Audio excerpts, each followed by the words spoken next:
আসসালামু আলাইকুম। আমন্ত্রণ বাংলা ভিশন সংবাদে আপনাদের সাথে আছে মিথিলা ইসলাম। শুরুতে বিআরবি কেবল সংবাদ শিরোনাম। টঙ্গীর তুরাগ তীরে আমবয়ানের মধ্য দিয়ে শুরু হয়েছে সাদ অনুসারীদের 2 দিনের বিশ্ব ইজতেমা। হঠাৎ বৃষ্টিতে দুর্ভোগে মুসল্লিরা। বড় অনেক রাজনৈতিক দল উপজেলা নির্বাচনে অংশ না নেওয়া কমিশনের জন্য হতাশাজনক বললেন প্রধান নির্বাচন commissioner K M Nurul Huda.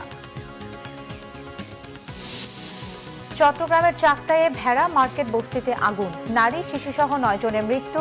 জমির মালিকানার দ্বন্দ্বই অগ্নিকাণ্ডের কারণ বলছেন ক্ষতিগ্রস্তরা। দেখছিলেন বিআরবি কেবল সংবাদ শিরোনাম। এবারে বিস্তারিত। 3 দিনের জার্মানি সফর শেষে সংযুক্ত আরব আমিরাতে পৌঁছেছেন প্রধানমন্ত্রী শেখ হাসিনা। সংযুক্ত আরব আমিরাতে নিযুক্ত বাংলাদেশের রাষ্ট্রদূত মোহাম্মদ ইমরান বিমানবন্দরে প্রধানমন্ত্রীকে স্বাগত জানান। আরব আমিরাত সফরকালে শেখ হাসিনা আজ আবুধাবি জাতীয় প্রদর্শনী কেন্দ্রে আন্তর্জাতিক প্রতিরক্ষা প্রদর্শনীর উদ্বোধনী অধিবেশনে যোগ দেবেন। প্রধানমন্ত্রী সেখানে আবুধাবির যুবরাজ শেখ মোহাম্মদ বিন জায়েদ বিন সুলতান আল নাহিয়ানের সঙ্গে সাক্ষাৎ এবং সংযুক্ত আরব আমিরাতের প্রধানমন্ত্রী ও দুবাই আমিরাতের শাসক শেখ মোহাম্মদ বিন রশিদ আল মুকতুমের সঙ্গে দ্বিপক্ষীয় বৈঠক করতে পারেন। সফর শেষে 20 ফেব্রুয়ারি প্রধানমন্ত্রীর দেশে ফেরার কথা রয়েছে। টঙ্গীর তুরাগ তীরে চলছে মাওলানা সাদ অনুসারীদের 2 দিনের বিশ্ব ইজতেমা। ফজরের পর শুরু হওয়া আমবয়ানে ইসলামের মর্মবাণী অন্তরে ধারণ করে জীবন পরিচালনার দিক নির্দেশনা দেওয়া হয়। এদিকে ভোরে হঠাৎ বৃষ্টিতে দুর্ভোগে পড়েন মুসল্লিরা। 4 দিনের ইজতেমার প্রথম 2 দিন শরীক হন মাওলানা জোবায়েরের অনুসারীরা। শনিবার আখেরি মোনাজাতের মধ্য দিয়ে শেষ হয় তাদের ইজতেমা। এরপরই মাঠের নিয়ন্ত্রণ পান মাওলানা সাদ অনুসারীরা। রবিবার ভোরে আমবয়ান করেন শীর্ষ মুরব্বী ভারতের ইকবাল হাফিজ। বাংলায় তর্জমা করেন কাকরাইল মসজিদের ইমাম মাওলানা আব্দুল্লাহ। আল্লাহর সান্নিধ্য আর পাপ মোচনের আশায় দেশের বিভিন্ন জেলার পাশাপাশি বিদেশি মেহমান এসেছেন টঙ্গীর তুরাগ তীরে। আল্লাহর সন্তুষ্টির জন্যই আসছি।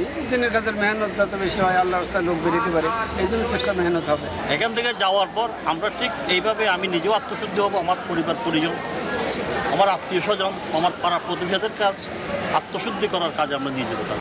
এদিকে সকালে হঠাৎ বৃষ্টি দুর্ভোগে ফেলে মুসল্লিদের। কিছু বৃষ্টি হয়েছে, আমরা মোটামুটি ভালোই আছি, বৃষ্টিতে কোনো ক্ষয়ক্ষতি হয় নাই। ইনশাল্লাহ এখন রৌদ্র চলতেছে, ভালোই আছি। কাল আখেরি মোনাজাতের মধ্য দিয়ে শেষ হবে এবছরের ইজতেমা। রিশান নাসরুল্লাহ, বাংলা ভিশন, ঢাকা। বড় অনেক রাজনৈতিক দল উপজেলা নির্বাচনে অংশ না নেওয়া কমিশনের জন্য হতাশাজনক বলে উল্লেখ করেছেন প্রধান নির্বাচন commissioner K M Nurul Huda. Agargaon নির্বাচন প্রশিক্ষণ ইনস্টিটিউটে উপজেলা নির্বাচনের দায়িত্বপ্রাপ্ত কর্মকর্তাদের প্রশিক্ষকদের প্রশিক্ষণ উদ্বোধন করে তিনি কথা বলেন। তবে তারপরও উপজেলা নির্বাচন প্রতিযোগিতামূলক হবে বলে আশা করছেন সিইসি। তিনি বলেন, স্থানীয় নির্বাচনে রাজনৈতিক দলের পাশাপাশি অরাজনৈতিকও অনেক যোগ্য ব্যক্তি থাকেন যারা নির্বাচনে প্রতিদ্বন্দ্বিতা করেন। সুতরাং প্রতিযোগিতামূলক নির্বাচনের ব্যাপারে কোনো সন্দেহ নেই বলে মনে করেন তিনি।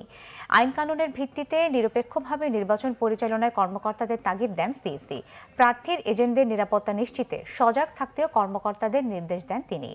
উপজেলা নির্বাচন সুষ্ঠু, সুন্দর ও শান্তিপূর্ণ হবে বলেও আশা করেন সিইসি। বাজেট বরাদ্দ পাওয়ায় একাদশ সংসদ নির্বাচন শেষ হওয়ার পরপরই উপজেলা নির্বাচনের জন্য কমিশনের কর্মকর্তাদের আবারও ট্রেনিং দেওয়া হচ্ছে বলে জানিয়েছেন সচিব হেলাল উদ্দিন আহমদ। নির্বাচন কমিশনের প্রশিক্ষণ ইনস্টিটিউটকে আরও কার্যকরী করাও কমিশনের উদ্দেশ্য বলে জানান তিনি। তবে বিশিষ্টজনদের মতে একই কর্মকর্তাদের এত অল্প সময়ের ব্যবধানে ট্রেনিং দেয়া অর্থের অপচয়। 30 ডিসেম্বরের একাদশ জাতীয় সংসদ নির্বাচনকে উদ্দেশ্য করে কমিশনের সব পর্যায়ের কর্মকর্তা কর্মচারীদের ট্রেনিং দিয়েছিল নির্বাচন কমিশন। নির্বাচনী কর্মকর্তারা ছাড়াও নির্বাহী, বিচারিক ম্যাজিস্ট্রেট সহ আইনশৃঙ্খলা বাহিনীর সদস্যদেরও একদিনের বিশেষ প্রশিক্ষণ দেওয়া হয়েছিল। সেই ট্রেনিংয়ের বাজেট ছিল 64 কোটি টাকা। জাতীয় নির্বাচন শেষ না হতেই আবারও উপজেলা নির্বাচনের জন্য ট্রেনিং দেওয়া শুরু করেছে কমিশন। প্রায় একই কর্মকর্তাদের ট্রেনিং দেওয়ার জন্য উপজেলা নির্বাচনের বাজেট ধরা হয়েছে 88 কোটি 57 লাখ টাকা। ইসি সচিব বলছেন, জাতীয় নির্বাচনের পরই উপজেলা নির্বাচন হলেও এসব নির্বাচন 5 বছর পর হয়, তাই ট্রেনিং জরুরি।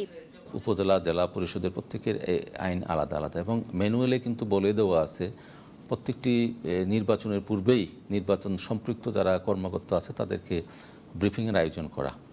আগে ব্রিফিংগুলো হলো মাঠ পর্যায়ে হতো, এবার ব্রিফিংগুলো আমরা কেন্দ্রীয় পর্যায়ে আনতেছি, যেহেতু আমাদের নিজস্ব একটা প্রশিক্ষণ ইনস্টিটিউট আছে। আগে এই ধরনের কোনো ইনস্টিটিউট আমাদের ছিল না। আগে এত বাজেট আমরা পেতাম না, এখন সরকার থেকে ভালো আমরা বাজেট পাচ্ছি প্রশিক্ষণের বিষয়ে।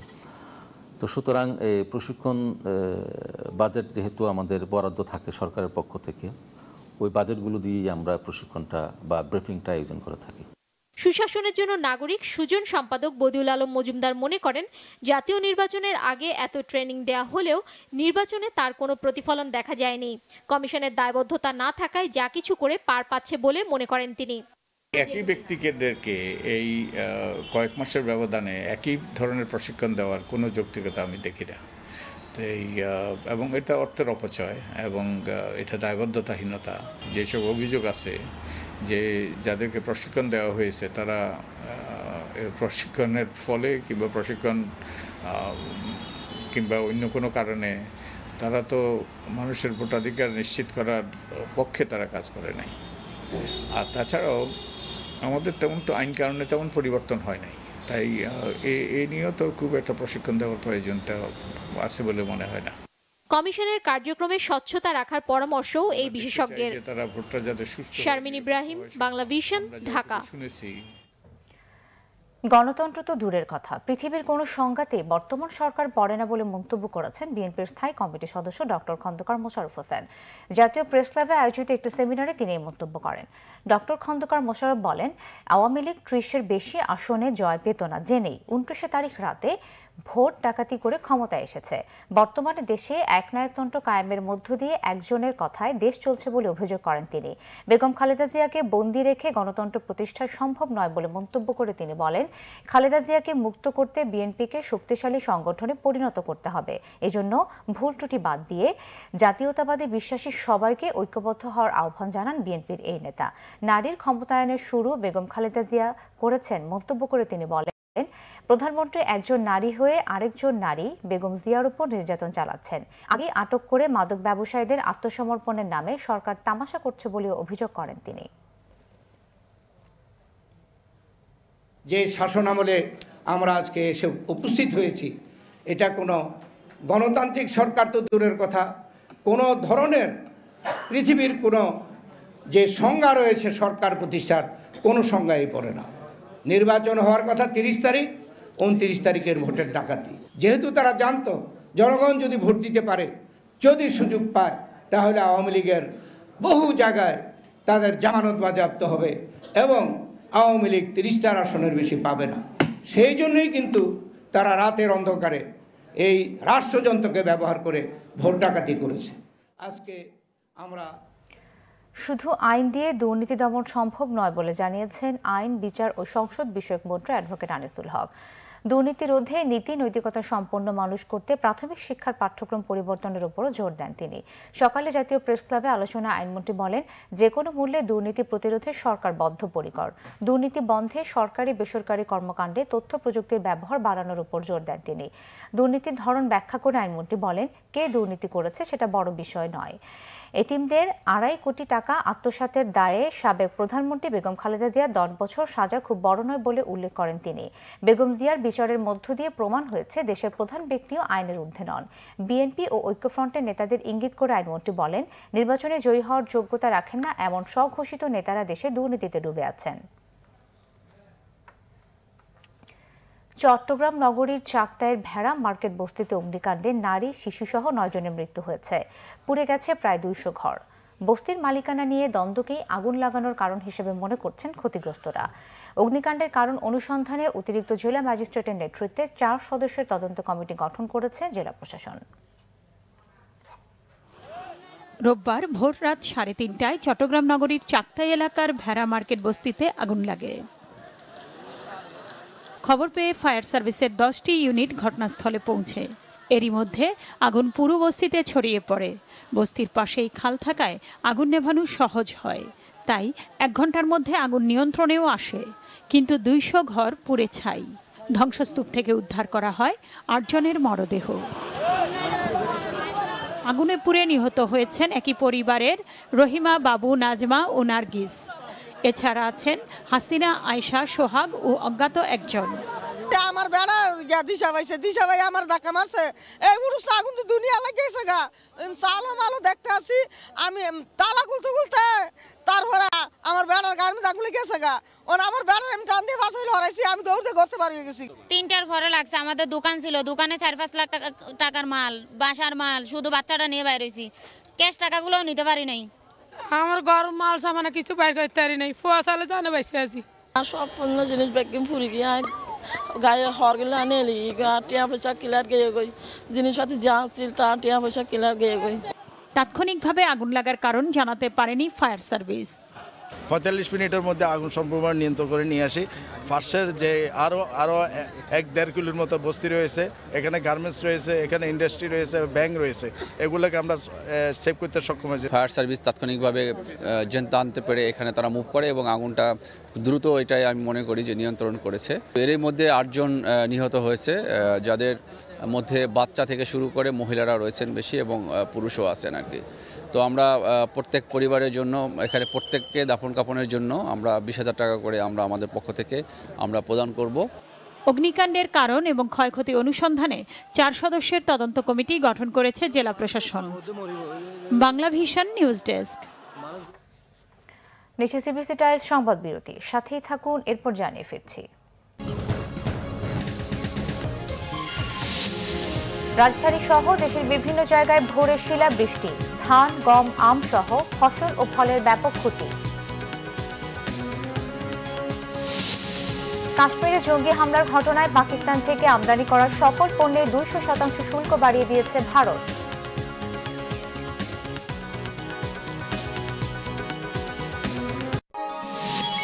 আপনারা দেখছেন বাংলা ভিশন সংবাদ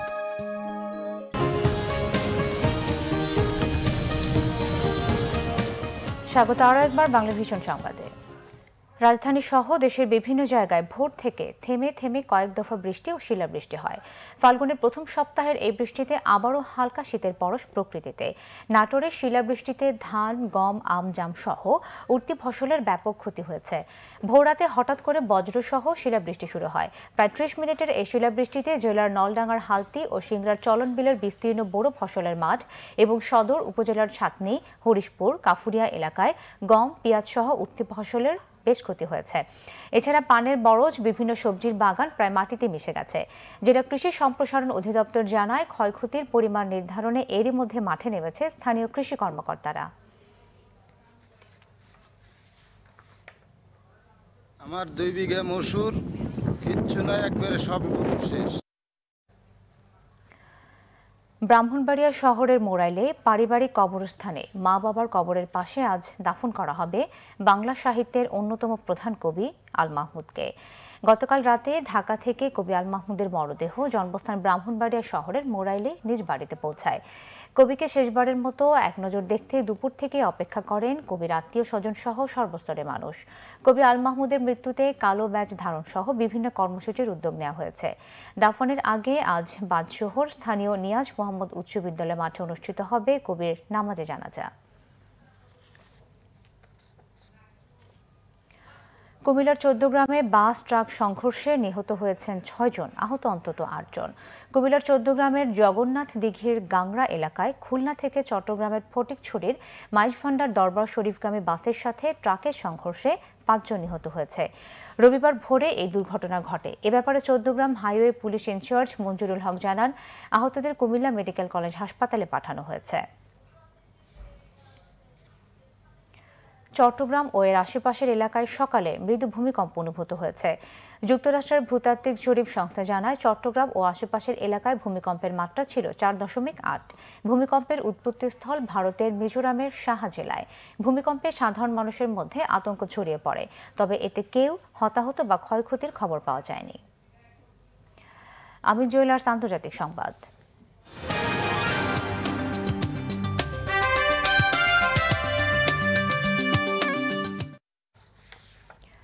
ভারত নিয়ন্ত্রিত জম্মু কাশ্মীরের জঙ্গি হামলায় ৪৬ জন নিহতের ঘটনায় পাকিস্তান থেকে আমদানি করা সকল পণ্যে ২০০% শুল্ক বাড়িয়েছে ভারত শনিবার বিকেলে টুইট বার্তায় এই তথ্য নিশ্চিত করেন ভারতের অর্থমন্ত্রী অরুণ জেটলি তিনি বলেন পুলওয়ামা ঘটনার পর পাকিস্তানকে দেওয়া সবচেয়ে সুবিধাপ্রাপ্ত MNF মর্যাদা প্রত্যাহার করা হয়েছে। সেই সাথে দেশটির সকল আমদানি পণ্যে 200% শুল্ক বাড়ানো হয়েছে। দুই দেশের মধ্যে বৈষম্যহীন বাণিজ্যের জন্য 1996 সালে পাকিস্তানকে MNF সুবিধা দেয় ভারত। ভারতের এই সিদ্ধান্তে পাকিস্তান অর্থনৈতিকভাবে ক্ষতিগ্রস্ত হবে বলে দাবি দেশটির সরকারের। দেশ দুটির মধ্যে বছরে 2 কোটি মার্কিন ডলারের ব্যবসা হয়। প্রতিবেশী দেশ থেকে ফল, সিমেন্ট, চামড়া, রাসায়নিক দ্রব্য ও মশলা আমদানি করে ভারত।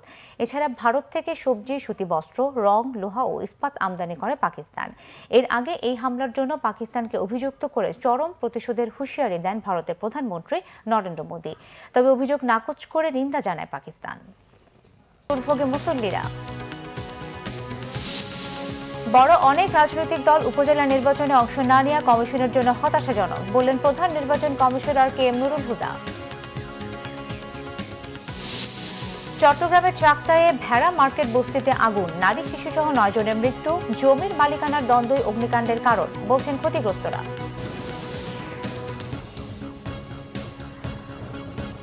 এই ছিল এখনকার মতো, পরের সংবাদ বিকেল 4টায়। এর আগে 3টায় রয়েছে নিউজ টপ 10 দেখার আমন্ত্রণ রইল। এছাড়াও ফেসবুকে বাংলাভিশন সংবাদ সরাসরি দেখতে লগ ইন করতে পারেন facebook.com/বাংলাভিশনে। এতক্ষণ সাথে থাকায় ধন্যবাদ সবাইকে।